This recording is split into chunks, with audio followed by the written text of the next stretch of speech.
আজও সেই হাদিস আছে, সেই কোরআন আছে, সেই ঈমান আর মানুষ নাই, বিশ্বাস করবেন কাকে? আগে ভিডিওটা দেখেন, তারপরে আপনাদের মতামত কমেন্টে জানাবেন এনাকে কি করা উচিত। আমি মাদ্রাসাতে পড়তাম। প্রত্যেক মা বাবার বাসনা, প্রত্যেক মা বাবার কামনা আমার সন্তানকে এলেম শিক্ষায় গড়ে তারপর তুলবো। মসজিদটা জারি দিতে গেছিলাম। এদিকে তারপরে গার্মেন্টস বলছে, শ্রমিক ভাই বোনেরা তার "মিয়া, আমার সন্তানকে বিছানাটা রেখে জারি দিয়ে দাও।" টেক কেয়ারে রেখে তারপর বিছানা অফিসের কাজে জারি ব্যস্ত দিতে থাকে। গেছি। তারপরে আর টেক দরজাটা কেয়ারের লাগাই লোকজন কি দিয়েছে। করে? তারপরে এরকম ওই সন্তানদেরকে ডাক্স দিয়ে তারপরে ঘুম হুজুরে পাড়ায় বলছে, সারাদিন। বাড়িতে কাউরে বলবো না, আর এদিকে বললে মাদ্রাসায় নাকি যারা মারবে, ভয় দেখাইছে।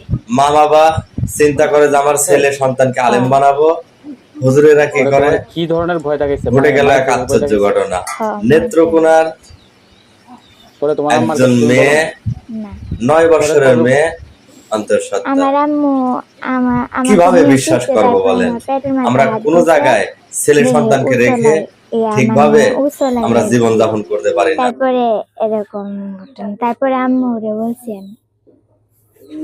এখন কি তোমার মানে কোনো